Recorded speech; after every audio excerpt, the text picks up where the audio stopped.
હાલમાં માર્કેટમાં ઘણા ટૂથપેસ્ટ વેચાય છે. યસ એ વ્યક્તિ માટે સારા છે કે ખરાબ? એકચ્યુઅલી આ એક સબ્જેક્ટ એક અવેરનેસ આમાં અવેરનેસ ખૂબ જરૂરી છે. આજકાલ ઘણા લોકોને B12 ની ઉણપ આવે છે તો Yes. એના માટે એ લોકો B12 ના ઇન્જેક્શન્સ લે છે તો એ કેટલા સારા છે? હવે પાર્થભાઈ હું તમને જ સવાલ પૂછીશ, હમ. તમને B12 ની ઉણપ છે તો તમે શું કરશો? ડોક્ટર પાસે જઈશ. યસ બિલકુલ. પછી બ્રાઉન બ્રેડ વિશે શું કેવું છે તમારું? તમને કઈ બ્રેડ વધારે ભાવે છે? બાળકોને મમ્મીઓ છે ને લંચ બોક્સમાં કેચઅપ આપી દેતા હોય છે Yes. રોટલી સાથે કે વગેરે કોઈની પણ સાથે, તો એ કેચઅપ હેલ્ધી ઓપ્શન ગણાય? કેચઅપને હું એક કોઈ હેલ્ધી ઓપ્શનમાં નહીં ગણાવી શકું, ક્યારેય નહીં. આજકાલ સફેદ વાળ બહુ થઈ જાય છે બધાને. યસ એ સફેદ વાળ શું ફરી કાળા થઈ શકે? સૌથી પહેલા તો સફેદ થઈ ગયેલા વાળને સ્વીકારવા એ જ મહાન કામ છે. માર્ગરીન શું હોય છે અને એનાથી શરીરને શું નુકસાન થાય છે? મોટાભાગના લોકોએ માર્ગરીન ખાઈ લીધું છે પણ કોઈને ખ્યાલ નથી. ડોક્ટર શ્રુતિ પટેલ, તમારા તરફથી પબ્લિકને કોઈ ખાસ message? Hello friends, Minto foundation presents talk with કવિ એન્ડ કવિતા પોડકાસ્ટ. ફ્રેન્ડ્સ, આપણે રોજિંદા જીવનમાં ઘણી બધી એવી વસ્તુઓ ઉપયોગમાં લઈએ છીએ જે આપણા માટે હાનિકારક છે. તો બસ એ જ વિશે માહિતી આપવા માટે આપણી વચ્ચે એક ખાસ મહેમાન ઉપસ્થિત છે. તો આવો એક ખાસ મહેમાનને તમને પણ મળાવીએ. આજના આ પોડકાસ્ટના ખાસ મહેમાન છે one and only doctor Shruti Shruti Patel. Patel. Thank you doctor Shruti Patel, આજના અમારા પોડકાસ્ટમાં તમારું દિલથી સ્વાગત છે. Thank you so much. Thank you. કેમ છો? બસ મજામાં. All right. ઓકે, તમે કેમ છો? બસ અમે એકદમ પણ fine. fine. ગુડ. અને વાતની શરૂઆતમાં જ કહું કે તમારું એજ્યુકેશન શું છે અને ક્યાંથી પૂરું કર્યું છે? બાય પ્રોફેશન એમ તો હું ફિઝિયોથેરાપિસ્ટ છું, ઓકે. પણ આજથી 8 વર્ષ પહેલા જ મેં અમારી આ ફિલ્ડ મેં છોડી દીધેલી છે બિકોઝ મારે મારા સબ્જેક્ટને લઈને થોડું એક્સપ્લોર થવું હતું, વિષયને લઈને. અને મારું એજ્યુકેશન જે છે એ આ સુરતથી 18 કિલોમીટર દૂર કડોદરા શ્રી સ્વામિનારાયણ ફિઝિયોથેરાપી કોલેજમાં મેં કમ્પ્લીટ કરેલું છે. તમે પ્રોફેશન છોડ્યું હોય એનું થોડું ડિટેલમાં કહેશો કે કેમ છોડ્યું તમે એ પ્રોફેશન? એમ તો કોઈ મેજર રીઝન હતું નહીં. આ રીઝન જે મારા પ્રોફેશન છોડવાનું મેં રીઝન મારા ઘરે મેં નિર્ણય બતાવ્યો હતો તો એમાં પણ મારું ફેમિલી ફૂલ સપોર્ટિવ હતું કે કંઈ નહીં, જે કરવું હોય તે તું યોગ્ય રીતે તને જે ગમે તે કર. ઓકે. બિકોઝ આ ફિલ્ડ અમારી એવી છે કે એમાં કંઈ એવું ડિપ્લોમેટિક ડિગ્રી નથી હોતી કે 6 મહિના કે 1 વર્ષના સમયગાળામાં તમે પૂરી કરી શકો. તેમાં પ્રોપર પૂરેપૂરો 5 વર્ષનો સમયગાળો આપવો પડે ફિઝિયોથેરાપી ફિલ્ડ. જી. એટલે ઓબ્વિયસલી ઘરવાળાને બધા લોકોને એક્સપેક્ટેશન હોય કે તમારા નામની આગળ ડૉક્ટર લાગે છે તો તમે કંઈક આ ફિલ્ડમાં આગળ જમ્પ લાવો. યસ. પણ જે 2 વર્ષની જે મેં જોબ કરેલી તો એમાં હું પોતે જ મને પર્સનલી એવું થતું હતું કે આ ફિલ્ડમાં એક લિમિટેશન આવી જાય છે. ઓકે. એક કોઈ પણ સબ્જેક્ટને લઈને એક આપણે સીમિત રહીએ છીએ. જી. તો આપણે જે સબ્જેક્ટને લઈને સીમિત રહેતા હોય અને એમાં ને એમાં આપણે ગૂંચવાયા કરતા હોય તો એમાં પ્રોગ્રેસ નહીં થઈ શકે. અને મારું પર્સનલ એવું છે કે જ્યાં સુધી તમે એક્સપ્લોર નહીં થાવ ત્યાં સુધી તમારી પ્રોગ્રેસ નહીં થાય. એટલે મેં 2 વર્ષના સમયગાળાની જોબ પછી મેં ઘરે મારું ડિસિઝન મેં ફાઇનલ મૂકેલું હતું કે મને હવે આ ફિલ્ડમાં કામ નથી કરવું, મારે સોશિયલ એક્સપ્લોર થવું છે. ઓકે. એટલે મારું ફેમિલી પૂરેપૂરું સપોર્ટિવ હતું. એટલે મેં આ ફિલ્ડ છોડી દીધી અને હું અત્યારે સોશિયલી વર્ક કરું છું. હાલમાં માર્કેટમાં ઘણા ટૂથપેસ્ટ વેચાય છે. યસ એ વ્યક્તિ માટે સારા છે કે ખરાબ? એકચ્યુઅલી આ એક સબ્જેક્ટ એક અવેરનેસ આમાં અવેરનેસ ખૂબ જરૂરી છે. હમ. આપણે ઘરે આપણા ઘરની જ વાત કરીએ તો ટૂથપેસ્ટ પૂરી થઈ જાય તો આપણા ઘરે આપણે શું કહીને મંગાવીએ છીએ? કોલગેટ લેતા આવજો. કોલગેટ. એમ નથી કહેતા કે ટૂથપેસ્ટ લાવજો. યસ. ખરેખર કોલગેટ એક બ્રેન્ડ નેમ છે. જી. એટલે એક આપણે જાણવા જેવી વસ્તુ છે. અને બીજું સૌથી મહત્વની વાત કે જે પણ ટૂથપેસ્ટ એમાં ઇન્ગ્રીડિયન્ટમાં આપણે એવું લખેલું જોવા મળે કે SLS છે, ફ્લોરાઇડ છે, ટ્રાયક્લોસન છે, આ 3 કેમિકલ જો તમને એના બોક્સ પર જોવા મળે તો એ બિલકુલ લેવાનું ટાળવું જોઈએ. ઓકે. બીકોઝ આ ત્રણે કેમિકલ એક ડેન્જરસ કેમિકલ છે. SLS ની વાત કરું તો એક ઇન્સેક્ટિસાઇડ છે, ઝીણી જીવાતોને મારવા માટે વપરાય એ SLS છે. અને જેને મોઢામાં રેગ્યુલર ચાંદા પડતા હોય ને એને આ SLS વાળી ટૂથપેસ્ટ બિલકુલ ના યુઝ કરવી જોઈએ. ઓકે. પછી જે ફ્લોરાઇડ છે તો એક પ્રકારનું પોઈઝન છે. અને આપણી જીભ એક એવું ઓર્ગન છે, એવું અંગ છે કે જે કોઈ પણ વસ્તુ ઇઝીલી શોષી લે, જી. ઝડપથી શોષી લે. અને આપણે દરરોજ સવારે આપણે આ જ વસ્તુ પહેલા આપણે મોઢામાં મૂકીએ છીએ. યસ. એટલે રોજ થોડા પ્રમાણમાં કંઈક ને કંઈક શોષાતું હોય હમ તો લાંબા ગાળે આપણા શરીરમાં એનો જમા થવાનું છે. યસ એટલે એક ફ્લોરાઇડ, SLS અને ટ્રાયક્લોસન કોઈ પણ આ બોક્સમાં તમે જોવા મળે તમને એટલે તમારે આ વસ્તુ તમારે લેવાની ટાળવી જોઈએ. અને Okay. ઓલરેડી બોક્સમાં એવું લખેલું આવે જ છે કે 6 વર્ષથી નીચેના બાળકોને આ વસ્તુ મગના દાણા જેટલી જ આપવી જોઈએ, પણ Yes. આપણે કોઈ આપતા નથી. યસ એટલે એક આ બહુ અવેરનેસનો સવાલ છે કે આ વસ્તુ ઇન્ગ્રેડિયન્ટ વાંચીને જ આપણે લેવું જોઈએ. Yes. અને આના ઓલ્ટરનેટ ઓપ્શન તરીકે આપણે હું કહું તો બેટર છે કે દંતમંજન પાવડર. આજકાલ ઘણા લોકોને B12 ની ઉણપ આવે છે, તો Yes. એના માટે એ લોકો B12 ના ઇન્જેક્શન્સ લે છે, તો એ કેટલા સારા છે? હવે પાર્થભાઈ હું તમને જ સવાલ પૂછીશ, તમને B12 ની ઉણપ છે તો તમે શું કરશો? ડોક્ટર પાસે જઈશ. યસ, બિલકુલ. પછી ડોક્ટર તમને બ્લડ રિપોર્ટ કરાવશે. Yes. દેન પછી ઉણપ આવશે તો તમને સીધું એમ જ કહેશે કે તમારે હવે B12 ના ઇન્જેક્શન લેવા પડશે. જી હવે B12 ને લઈને એક એવું લોકોના માઇન્ડમાં મિસકન્સેપ્શન છે કે B12 ની ઉણપ હોય એટલે B12 ના ઇન્જેક્શનથી જ ક્યોર થાય અથવા તો નોનવેજ ફૂડમાંથી ક્યોર થાય. Yes. But we have so many veg options to cure B12 deficiency. આપણી પાસે ઘણા બધા વેજ ઓપ્શન્સ છે, પણ એક અવેરનેસ નથી. મેં પોતે મારા સોશિયલ મીડિયામાં એક ડેડિકેટેડ વિડીયો બનાવેલો છે, આપણે ડીપમાં વાત નહીં કરીએ, બધું જ મેં કવર કરેલું છે. ઓકે પણ B12 ઇન્જેક્શનની વાત કરું તો એક સિન્થેટિક ઇન્જેક્શન છે, એમાં કોઈ નેચરલ કમ્પાઉન્ડ નથી આવતું. સિન્થેટિક કમ્પાઉન્ડ છે એટલે કે શરીરમાં જ્યાં સુધી હશે ત્યાં સુધી તમને અસર કરશે, જ્યાં સુધી છે ત્યાં સુધી એબ્ઝોર્બ રહેશે. યસ ઓરલ સપ્લિમેન્ટની હું વાત કરું તો એમાં ફિંડલા છે, અશ્વગંધા છે, આવી રીતે અલગ અલગ ઔષધિથી બનાવેલી અમે ઓરલ સપ્લિમેન્ટ બનાવેલી છે. ઓકે અને અમે ઓલરેડી 700 થી વધારે પેશન્ટને આ વગર સાઇડ ઇફેક્ટ અમે B12 ની ઉણપ ક્યોર કરેલી છે. એટલે હું દાવા સાથે કહી શકું કે જરૂરી નથી કે B12 ઇન્જેક્શનથી જ ક્યોર થાય જી B12 ની ઉણપ. ઓકે હું ઓલ્ટરનેટ ઓપ્શનમાં એક ઓરલ સપ્લિમેન્ટને પહેલા પ્રાયોરિટી આપીશ, કારણ કે એની કોઈ સાઇડ ઇફેક્ટ નથી અને એ બિલકુલ વનસ્પતિમાંથી સીધું આપણા શરીરમાં આપણે મૂકવાનું છે. એ નેચરલ કમ્પાઉન્ડ છે, કોઈ સિન્થેટિક કમ્પાઉન્ડ નથી. જી એટલે એક આ મિથ છે એ દૂર થવું જોઈએ. બ્રાઉન બ્રેડ વિશે શું કહેવું છે તમારું? તમને કઈ બ્રેડ વધારે ભાવે છે? White. White bread. તમારી ચોઈસ થોડીક સારી છે, જી બીકોઝ આપણે ઘરે રોટલી બનાવીએ છીએ તો એ ઘઉંમાંથી જ બને છે ને, યસ તો એ બ્રાઉન થવી જોઈએ ને. થાય છે તો સફેદ. સફેદ. બ્રાઉન બ્રેડમાં જનરલી બધાને શું હોય કે ઘઉંમાંથી બને છે. એક માર્કેટિંગ એજન્ડા છે, કારણ કે માર્કેટિંગની પાછળ એક એની હકીકત છુપાવી દેવામાં આવે છે. Okay brown bread, multigrain bread, white bread કોઈ પણ હોય બને છે તો મેંદામાંથી જ. અને બ્રાઉન બ્રેડમાં એનો બ્રાઉન કલર છે એ એના કેમિકલ સિન્થેટિક કલરના કારણે છે, કેરેમલ કલરના કારણે છે, અને જે એક કેન્સરનું મેઇન લીડિંગ કારણ છે, ઓકે કેરેમલ કલર. અને કોઈ પણ બ્રેડ હોય એમાં મેઇન એના ઇન્ગ્રેડિયન્ટ તો પામ ઓઇલ, મેંદો ને મોટા પ્રમાણમાં શુગર જ હોય છે.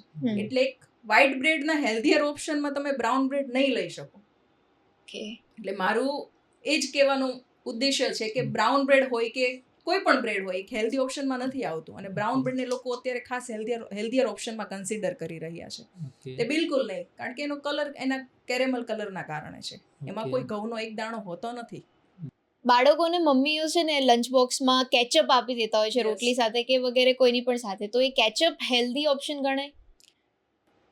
મમ્મીઓ બાળકોને રોટલી, થેપલા, ઇડલી, પુડલા સાથે કેચઅપ આપે છે તો એમને એવું લાગે છે કે અમે હેલ્ધી નાસ્તો આપેલો છે.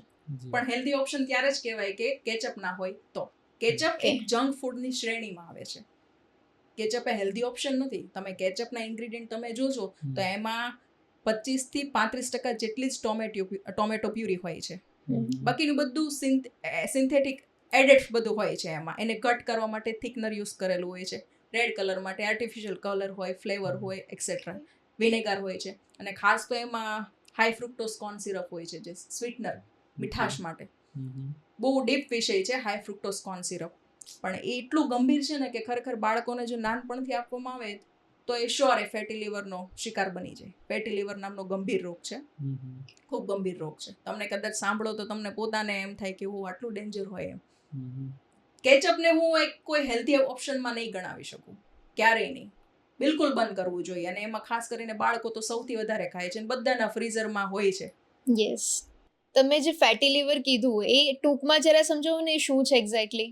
ફેટી લીવર એટલે લીવરમાં ચરબી જમા થવી. હમ. એ બે પ્રકારના હોય છે. એક નોન આલ્કોહોલિક ફેટી લીવર અને આલ્કોહોલિક. Okay. નોન આલ્કોહોલિક હોય છે શુગરથી થાય છે. શુગર એટલે કે તમે કોઈ પણ જંક ફૂડ ખાઓ છો તો એમાં શુગરનું પ્રમાણ ખૂબ મોટા પ્રમાણમાં હોય છે, તો એના કારણે નોન આલ્કોહોલિક ફેટી લીવર થાય છે. અને આલ્કોહોલિક ફેટી લીવર એ દારૂના સેવનથી થાય છે. એ થોડું સાઈડમાં રાખીએ, આપણે અત્યારે નોન આલ્કોહોલિકને લઈને વાત કરીએ. Okay.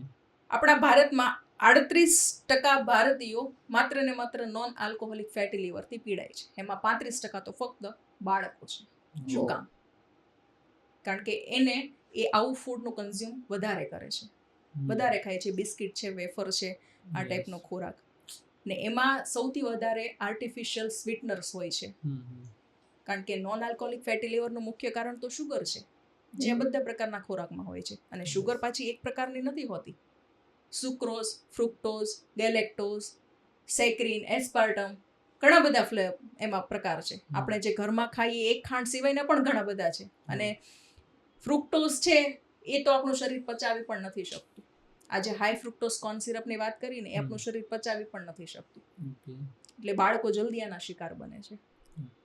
ઈ કેવા પદાર્થોમાં હોય છે ફ્રુક્ટોઝની જે કીધું એ? આપણા જે જંક ફૂડ છે ને, ટોમેટો કેચઅપ છે, બિસ્કિટ છે, આપણા આર્ટિફિશિયલ જ્યુસ છે, ફ્રોઝન ફૂડ, કોઈ પણ જંક ફૂડ તમે લઈ લો, બધામાં જ આર્ટિફિશિયલ સ્વીટનર્સ હોય છે. હાઈ ફ્રુક્ટોઝ કોર્ન સિરપ, અને જે મકાઈના સ્ટાર્ચમાંથી બને છે, અને જે આપણું શરીર ઇઝીલી પચાવી નથી શકતું. અને સૌથી વધારે એટલા માટે વપરાય છે કે એ અફોર્ડેબલ હોય છે અને ઇઝીલી અવેલેબલ છે, એટલે લોકો એ યુઝ કરવાના છે કોસ્ટિંગ નીચું લાવવા માટે. ડેન્જરસ વસ્તુ છે હાઈ ફ્રુક્ટોઝ કોર્ન સિરપ. અને એવો પણ રિપોર્ટ આપણે ઓબેસિટી ફેડરેશન દ્વારા એવો પણ રિપોર્ટ આવેલો છે કે 2030 સુધીમાં લગભગ 28 મિલિયન લોકો ઓબેસિટીથી પીડાતા હશે, જેનું મુખ્ય કારણ આ જંક ફૂડ છે. આપણે રોજિંદા જીવનમાં ઘઉં ખાઈએ છીએ, પણ ડોક્ટરો એમ કહે છે કે ઘઉં ઓછા કરો, તો એ શું કામ અને એના ઓપ્શનમાં શું લઈ શકાય?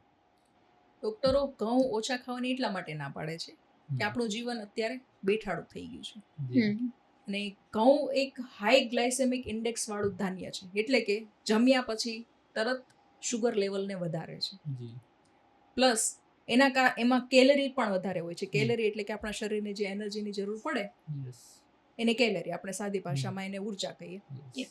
ઘઉંમાં કેલરીનું પ્રમાણ પણ વધારે હોય છે. હવે તમે રેગ્યુલર એક્સરસાઇઝ કરો છો અને રેગ્યુલર ઘઉં ખાવ છો તો વાંધો નથી આવતો, પણ જીવન બેઠાડું થઈ ગયું છે એટલે એ તમારા શરીરમાં કેલરીઝ વધારે સ્ટોર કરશે.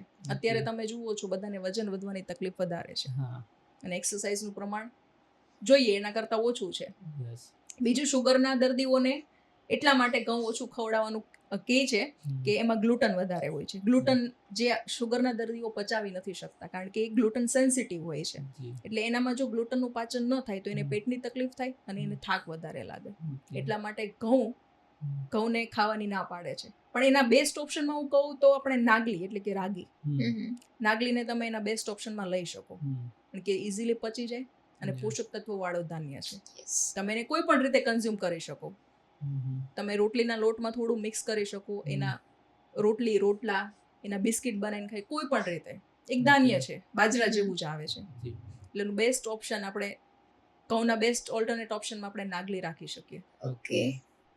જેમ હમણાં આપણે વાત કરી કે વજન વધવાની સમસ્યા હવે વધતી જાય છે, તો એને ઘટાડવા માટે શું કરી શકાય? અત્યારે વજન ઘટાડવા માટે સો કોલ્ડ ગણાતું ડાયટિંગ અને જીમ તરફ લોકો વળી ગયા છે.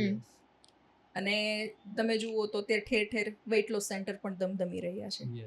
હવે એમાં અમુક જગ્યાએ એથિકલ પ્રેક્ટિસ થાય છે તો અમુક જગ્યાએ અનએથિકલ પ્રેક્ટિસ થાય છે. એથિકલ પ્રેક્ટિસ થાય છે તો વાંધો નથી, પણ લોકોને અમુક જગ્યાએ મિસગાઈડન્સ મળે છે તો એનાથી વધારે લોકો હેરાન થાય છે. હવે વજન વધવું એને સીધો જ સંબંધ કેલેરી સાથે છે. તમારે વજન ઘટાડવું છે તો કઈ રીતે તમે ઘટાડી શકો? જો દિવસ દરમિયાન એક પુરુષને 2500 કિલો કેલરીની જરૂર હોય, જ્યારે સ્ત્રીને 2000 કિલો કેલરીની જરૂર હોય.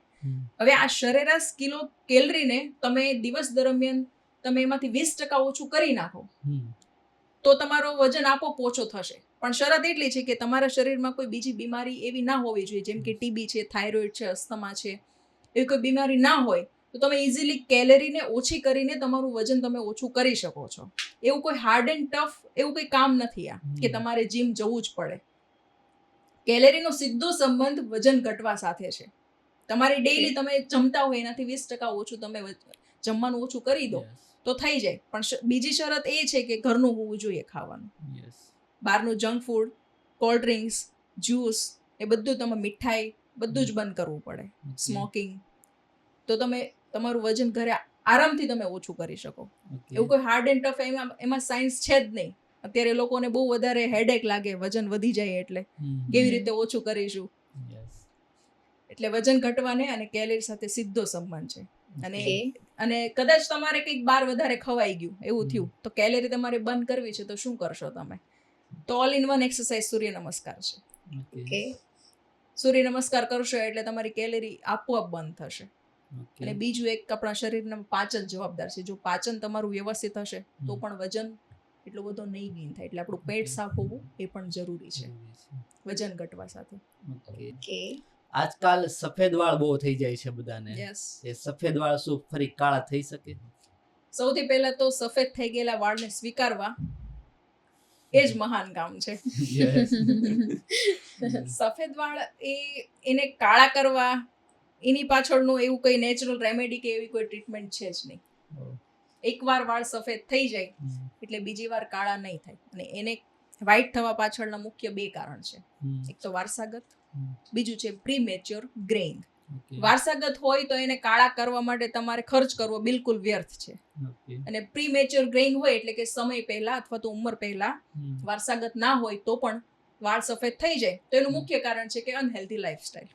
જો B12 ની ઉણપ હોય, ટીબી હોય, થાઇરોઇડ હોય, અસ્થમા હોય, સ્મોકિંગ કરતા હોય, સ્ટ્રેસ લેતા હોય વધારે પડતો, તો એક અનહેલ્ધી લાઈફસ્ટાઈલના કારણે વાળ સફેદ થતા હોય છે. પણ તમે એકવાર વાળ સફેદ થઈ ગયા છે અને પછી એને તમે એનું ટેન્શન લેશો તો એનાથી બીજા વધારે વાળ સફેદ થશે.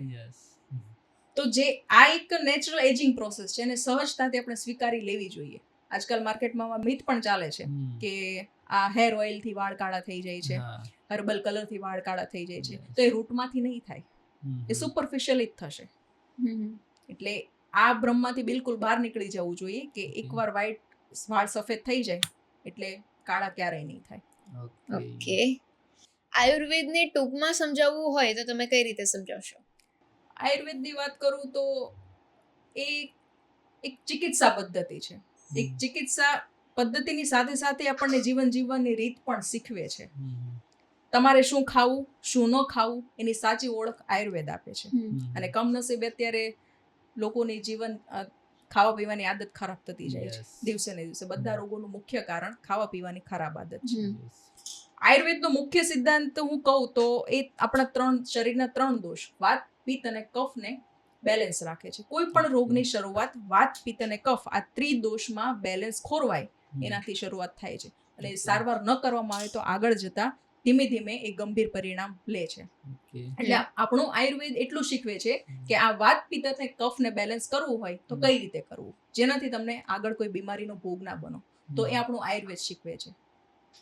બસ ટૂંકમાં આપણે આટલું જ સમજવાની જરૂર છે કે શરીરના ત્રિદોષને આપણે બેલેન્સ રાખીએ તો શરીરની બીજી કોઈ બીમારી આગળ નહીં આવે. આજકાલ ડાયાબિટીસ, એસિડિટી, કબજિયાતના કેસ બહુ વધે છે. એનું શું કહેવું છે તમારે? ડાયાબિટીસ, એસિડિટી અને કબજિયાતનું મુખ્ય કારણ ખાવા પીવાની ખરાબ આદત. કોઈ પણ રોગ હોય એનું મુખ્ય કારણ અત્યારે તમે જોવા જાઓ તો junk food, fast food, cold drinks, smoking, આ બધી અનહેલ્ધી લાઈફસ્ટાઈલ છે. એકવાર આ રોગ આવી ગયો પછી એને ક્યોર કરવો થોડો અઘરો પડી જાય છે. એકવાર 3 રોગ એકવાર આવી જશે શરીરમાં પછી આપણું શરીર એને આપણો એ પોતે ઘર બનાવી લેશે. આપણા શરીરને જવાનું નામ નહીં લે. એટલે મુખ્ય રીઝન છે ખાવા પીવાની ખરાબ આદત જ છે. જ્યાં સુધી આપણે ખાવા પીવાનું નહીં સુધારીએ ત્યાં સુધી આ 3 રોગ જવાના નથી. એ ટૂંકમાં જ સમજાવું, ખાવા પીતા શીખવું પડશે આપણે. બહારનું ઓછું કરો. યસ. શું તમને એવું લાગે છે કે પ્રોસેસ્ડ ફૂડ જે છે એનું એડ્યુકેશન સ્કૂલમાં આપવું જોઈએ? બિલકુલ આપવું જોઈએ. અત્યારે પીક ટાઈમ આવી ગયો છે સ્કૂલમાં આ બાબતે બાળકોને એજ્યુકેશન આપવાનું, કારણ કે બાળકોને ખ્યાલ હોવું જોઈએ કે પોતે નાસ્તામાં જે ખાય છે એ વસ્તુ શેમાંથી બનેલી છે, એમાં શું ઉમેરવામાં આવ્યું છે. એ બાળકોને ખ્યાલ હશે તો એ કંઈક ને કંઈક ક્યારેક ને ક્યારેક અટકશે એ ખાતા. અને બહારના રાજ્યોમાં તો હવે ક્લાસ શરૂ થઈ ગયા છે, તમને પણ ખ્યાલ છે, સેમિનાર્સ ચાલુ થઈ ગયા છે. દર વીકલી એક લેક્ચર આ બાબતે હોય છે પ્રોસેસ ફૂડના ઉપર, કે એનાથી એમાં જે કેમિકલ નાખવામાં આવે છે એનાથી શું નુકસાન થાય છે. તો હું પણ ઈચ્છું છું કે આપણે ગુજરાતમાં પણ બધી જ સ્કૂલમાં દર અઠવાડિયે એક ક્લાસ પ્રોસેસ ફૂડને એના એજ્યુકેશન પર થવો જોઈએ, જેથી બાળકો અને વાલીઓને પણ આ બાબતે ખ્યાલ આવે કે શેમાંથી બને છે, એમાં એના શું નાખવામાં આવે છે, એમાંથી કેટલી ખરાબ અસર થાય છે એમાં જે કેમિકલ નાખવામાં આવે છે એના કારણે. તે બધા લોકોએ જાણવું જોઈએ. ખાસ કરીને પેકેટ ફૂડમાં જે ઇન્ગ્રીડિયન્ટ લખેલા હોય છે એ વાંચવાની ખાસ ટેવ પાડવી જોઈએ. અને હું તો ખાતરી સાથે કહી શકું કે તમે એકવાર ઇન્ગ્રીડિયન્ટ વાંચવાની ટેવ પાડશો ને તો તમે 90% પેકેટ ફૂડ ઘરે લાવવાનું બંધ કરી દેશો. પણ ઘણાને કેવું હોય, વાંચ્યા પછી પણ જે થાય જોયું જશે, ખાઈ લે. પોતાના સ્વાસ્થ્ય પ્રત્યે ગંભીર નથી, પણ જ્યારે દવાખાનું આવે ત્યારે પછી ત્યારે બધું યાદ આવે. ત્યારે યાદ આવે. કારણ કે આજે ખાધા પછી તમને કાલે દવાખાનું આવે એવું નક્કી નથી. બહુ લાંબા સમયની પ્રોસેસ છે. થોડુંક પંચકર્મ વિશે સમજાવો ને. પંચકર્મ મુખ્ય તો આ એક આયુર્વેદનો અભિન્ન અંગ છે. અને પંચકર્મ એ શરીરના કોઈ પણ પેટના ગંભીર રોગ હોય અને ચામડીના હઠીલા રોગ હોય તો એને મટાડવા માટે આ પંચકર્મ ચિકિત્સા પદ્ધતિ વપરાય છે. અને એ પણ કોઈ પણ સાઈડ ઇફેક્ટ વગર. પંચકર્મ એટલે એમાં 5 કર્મ હોય છે: વમન કર્મ, વિરેચન કર્મ, બસ્તી કર્મ, નશ્ય કર્મ અને રક્તમોક્ષણ કર્મ. આ 5 કર્મથી શરીરને કોઈ પણ રીતે એમાં શરીરમાં ઔષધ અથવા તો તેલ અથવા તો કોઈ પણ ઔષધિયા શરીરમાં પસાર કરીને કોઈ પણ રીતે શરીરની શુદ્ધિ કરવામાં આવે છે, અલગ અલગ રીતે. 5 કર્મની રીત અલગ અલગ છે. એવી રીતે પેટના બહુ હઠીલા રોગ હોય, પેટના કબજિયાત છે, પછી બોવેલ સિન્ડ્રોમ્સ છે, કોઈ પણ હોય, અથવા ચામડીના જે હઠીલા રોગ સોરાઇસિસ છે, એક્ઝિમા છે, ખરજવું છે, કોઈ પણ, તો એને આપણે લોહી શુદ્ધિકરણથી, શરીર શુદ્ધિ કરીને આપણે પંચકર્મથી મટાડી શકીએ છીએ, ને એ પણ સાઈડ ઇફેક્ટ વગર. શરીરની શુદ્ધિ થાય છે એમાં પંચકર્મ. એટલે પંચકર્મ એ ખૂબ મહત્વનું અંગ છે અને આ બાબતે અત્યારે ખૂબ અવેરનેસ જરૂર છે, કારણ કે ચામડીના રોગ અને પેટના રોગ વધતા જાય છે. પંચકર્મ કરાવવું ખૂબ જરૂર છે. કોઈ પણ આયુર્વેદિક સેન્ટરમાં પંચકર્મ થાય છે. ઓકે. રક્તદાનથી બ્લડ કેન્સર અને હાર્ટ એટેકનું જોખમ ઘટી શકે? બિલકુલ ઘટી શકે. કોઈ પણ 18 વર્ષથી ઉપરની કોઈ પણ વ્યક્તિ દર 6 મહિને રક્તદાન કરી શકે. અને તમે જેટલું લોહીનું દાન કરો છો એટલું જ લોહી 3 મહિનામાં ફરીથી તમારા શરીરમાં બની જાય છે. હવે રક્તદાનથી 2 કામ થઈ શકે છે. એક તો તમારા શરીરનું બ્લડ પ્યોરિફિકેશન થાય છે, શરીરની શુદ્ધિ થાય છે, અને સાથે બીજા લોકોનું જીવન પણ બને છે. એટલે રક્તદાન રેગ્યુલર કરતા રહેવું જોઈએ. આજકાલ માર્કેટમાં બહુ ફ્લેવર વાળા આઈસ્ક્રીમ મળે છે. યસ. શું કહેશો? ફ્લેવર આઈસ્ક્રીમ 2 પ્રકારના આવે છે. એક તો આપણે મિલ્ક પાવડરમાંથી બનેલું અને બીજું ફ્રોઝન ડેઝર્ટ. તમને ખ્યાલ હશે ફ્રોઝન ડેઝર્ટ હોય છે. તો ફ્રોઝન ડેઝર્ટ એ સંપૂર્ણપણે પામ ઓઇલમાંથી બને છે. અને જે મિલ્ક પાવડરમાંથી બને છે એમાં પણ દૂધ નથી હોતું, એ તો મિલ્ક એક્સ્ટ્રેક્ટ હોય છે એનું. એટલે હું કહું કે જે દૂધ આપણે આઈસ્ક્રીમ જેમાં તમારે ખાવું જોઈએ તો હું કોઠી આઈસ્ક્રીમને બેસ્ટ સજેસ્ટ કરીશ. અને એ પણ ચોખ્ખા દૂધમાંથી બનેલું હોય તો. મિલ્ક પેકેટમાંથી તો કઈ આપણે આશા નહીં રાખી શકીએ ગુણવત્તાની. એટલે ફ્રોઝન ડેઝર્ટ જે છે એ પામ ઓઇલમાંથી બને છે, તો આપણે હંમેશા વાંચવું જોઈએ કે તમે જે આઈસ્ક્રીમ ખાઓ છો તો એમાં ઉપર લખેલું જ આવે છે, વાંચીને લો. અને ફ્રોઝન ડેઝર્ટમાં તમે ખાધા પછી તમને ખ્યાલ પણ નથી આવતો કે તમે આ ડાલડા ઘીનો આઈસ્ક્રીમ ખાઈ લીધો છે, પામ ઓઇલનો આઈસ્ક્રીમ ખાઈ લીધો છે, કારણ કે મોઢામાં મૂકો એટલે તરત જ ઓગળી જાય. અને આજકાલ બહુ મળે જ છે, લોકોને ખ્યાલ નથી. ભૂલ આપણી છે કે આપણે એની ઉપર લખેલું છે વાંચતા નથી. કંપનીઓ તો બધું જ લખીને આપે છે. પણ આજકાલ પ્રોબ્લેમ જ છે ને કે કોઈને વાંચવું નથી. આપણે સોશિયલ મીડિયાના માધ્યમથી એ જ બધાને હેબિટ પડાવવાની છે કે તમે કોઈ પણ બહારથી પેકેટ ફૂડ લાવો છો તો એકવાર એ વસ્તુ પર લખેલું છે બધું એ વાંચો, પછી ખાઓ, કન્ઝ્યુમ કરો. અને કોઈ વાંચે તો ઇગ્નોર કરે, ખાવા નહીં મળે. આજકાલ બાળકોને જો એ લોકો જમતા નહીં હોય તો બિસ્કિટ આપી દેવામાં આવે, દૂધની સાથે બિસ્કિટ આપી દેવામાં આવે, તો આ જે બિસ્કિટ આપવામાં આવે બાળકોને એ હેલ્ધી હોઈ શકે છે? બિસ્કિટના મેઇન ઇન્ગ્રીડિયન્ટ કયા? મેંદો, પામ ઓઇલ અને શુગર. ત્રણ વસ્તુ કબજિયાતને નોતરે. જે વસ્તુ મહિનામાં આપણે ખાવાની છે એ વસ્તુ આપણે બાળકોને રોજ આપી દઈએ છીએ. એટલે તમે જોજો બાળકોને કબજિયાતનો પ્રોબ્લેમ વધારે હોય. યસ. ને પામ ઓઇલ સૌથી ખરાબથી ખરાબ તેલ એટલે પામ ઓઇલ. કોઈ પણ તમે બિસ્કિટના ઇન્ગ્રીડિયન્ટ વાંચો એટલે એમાં આ 3 ઇન્ગ્રીડિયન્ટ કોમન હોય, બાકીના બધા એમાં કેમિકલ જ તમને જોવા મળશે. ટાર્ટ્રિક એસિડ છે, બધા પ્રિઝર્વેટિવ્સ છે. એટલે બિસ્કિટને હું એક કહું તો હું એક કેમિકલનો બોમ્બ જ કહીશ. ઓકે. કારણ કે એ ખાવાથી બાળકને પોષણ મળતું જ નથી. અને બાળક બિસ્કિટ ખાશે ને પછી વારંવાર કંઈક ને કંઈક ખાવાનું માંગશે. એનું પેટ નહીં ભરાય કારણ કે એમાંથી એને પોષણ જ નથી મળતું. અને બાળકો રોજ ખાય છે. એટલે બાળકોને બિસ્કિટ આપવું એક હેલ્ધી નાસ્તામાં ના ગણી શકાય. અને આપવું હોય તો અમુક એવી જે બ્રાન્ડ છે કે જે ક્વોલિટી બિસ્કિટ આપે છે. રાગીના બિસ્કિટ છે, બાજરાના બિસ્કિટ છે, ઘઉંના બિસ્કિટ છે, પણ થોડા અફોર્ડ નહીં કરી શકે લોકો. પણ જે લોકો અફોર્ડ કરી શકે છે એને ટોટલી આ બાબતે સ્વિચ થવું જોઈએ. કારણ કે આ બિસ્કિટ ખાવ કે ના ખાવ, 5, 10, 15 રૂપિયાના પેકેટ બિસ્કિટ આવે, ખાવ કે ના ખાવ કંઈ જ ફરક નથી પડતો. તમારું પેટ જ બગાડે છે. એટલે બિસ્કિટને એક હેલ્ધી ઓપ્શનમાં નહીં લઈ શકાય. ઓકે. સોશિયલ વર્ક કરો છો? યસ. કોઈ પણ સામાજિક સંસ્થા હોય, કોઈ પણ સેમિનાર હોય, લેક્ચર હોય, તો હું ડેફિનેટલી જાઉં છું એક અવેરનેસ પ્રોગ્રામ તરીકે. ઓકે. અને હાલ અત્યારે હું સોશિયલ મીડિયામાં વધારે એક્ટિવ છું. સોશિયલી લોકોને અવેરનેસ કરવાનું વધારે મને મજા આવે છે. ઓકે. તમે જે 2000 લોકોને હાર્ટ એટેકની કીટનું વિતરણ કર્યું, તો એનો મેઇન ઉદ્દેશ્ય શું હતો? હવે બીપી લો થાય તો આપણે જનરલી શું કરીએ? ગ્લુકોઝ આપીએ પેશન્ટને. તો એની અવેરનેસ બધાને જ ખ્યાલ છે, કોઈ પણ વ્યક્તિને. પણ જ્યારે હાર્ટ એટેકના લક્ષણો દેખાય, જેમ કે છાતીમાં દુખવા લાગે, પરસેવો થાય, છાતી ભારે થવા લાગે, તો એના પ્રિવેન્શન મેજર તરીકે આપણે શું કરવું જોઈએ એ નથી ખ્યાલ.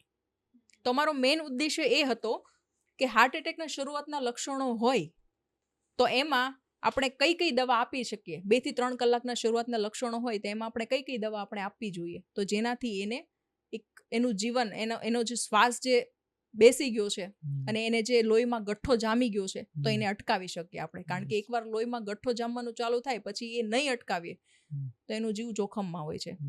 તો એવી 3 ટેબ્લેટ છે. અમે એ કીટમાં 3 ટેબ્લેટ આપેલી હતી. એવી કોઈ મોટી એવી કઈ કીટ નહોતી. એમાં 3 ટેબ્લેટ હતી કે 325 મિલીગ્રામની ઇકોસ્પ્રિન, 75 મિલીગ્રામની 4 એટોરવાસ્ટોટિન ટેબ્લેટ અને ક્લોપિડોગ્રેલ. આ 3 ટેબ્લેટ અમે એ કીટમાં અમે સેટ કરીને અમે આપેલી હતી કે કોઈ પણ વ્યક્તિ પોતાની સાથે પોકેટમાં કેરી કરી શકે. કોઈ પણને જે ડાયાબિટીસ હોય, હાર્ટ એટેકના કોઈને લક્ષણો દેખાતા હોય તો એ તરત જ 2 થી 3 કલાકમાં દવા લઈ લે તો એનું ક્લોટ જે છે એ લોહીમાં જે ગઠ્ઠો જામે છે એ અટકી જાય, જેના કારણે એનો જીવ જોખમમાં મુકાય છે, એ આપણે બચાવી શકીએ એને. એટલે કોઈ પણ વ્યક્તિને 3 ટેબ્લેટના નામ વિશે ખ્યાલ હોવું જોઈએ. એ મારો મેઇન ઉદ્દેશ્ય હતો. માર્ગરીન શું હોય છે અને એનાથી શરીરને શું નુકસાન થાય છે? જનરલી બટર 2 પ્રકારના આવે છે, અસલી બટર અને નકલી બટર. નકલી બટર એટલે માર્ગરીન. મોટાભાગના લોકોએ માર્ગરીન ખાઈ લીધું છે પણ કોઈને ખ્યાલ નથી. પેકેટ બોક્સ પર લખેલું આવે છે કે માર્ગરીન, નીચે લખેલું નાના અક્ષરે લખેલું આવે જ છે માર્ગરીન. અને એ શેમાંથી બનેલું હોય છે? તો પામ ઓઇલમાંથી. અને એમાં ટ્રાન્સફેટ એટલી વધારે આવે છે કે કોલેસ્ટ્રોલ હાર્ટ એટેક માટે જવાબદાર છે. અને ટ્રાન્સફેટ એટલે એવી ચરબી કે પેટની આસપાસ ભેગી થાય, એ ક્યારેય ઓગળતી નથી. અને એમાં અને અસલી બટરને આપણે વાત કરીએ તો પણ એ આમ જોવા જઈએ તો બંને બટર જે છે એ સ્વાસ્થ્ય માટે તો હાનિકારક જ છે. આપણું આયુર્વેદ છે, ક્યાંય બટર, ચીઝ અને પનીરનો એમાં ક્યાંય ઉલ્લેખ નથી. ફક્ત ને ફક્ત દૂધ, દહીં, ઘી અને છાશનો જ ઉલ્લેખ છે. કોઈ પણ અસલી બટર હોય કે નકલી બટર હોય, શરીર માટે તો હાનિકારક જ છે, કારણ કે એમાં ટ્રાન્સફેટ હોય છે. અને ખાસ એ વાતનું ધ્યાન રાખવું જોઈએ કે માર્ગરીન એટલે નકલી બટર. તમે ક્યાંક ને ક્યાંક નકલી બટર ખાતા તો નથી ને માર્ગરીનના નામે, એ ખાસ ધ્યાન રાખવું જોઈએ. અને જે લોકો રેગ્યુલર આ નકલી બટર જંક ફૂડના શોખીન છે ને જે લોકો ખાય છે તો એ લોકોને હાર્ટ એટેકના ચાન્સ કેટલા વધી જાય ખ્યાલ જ નથી.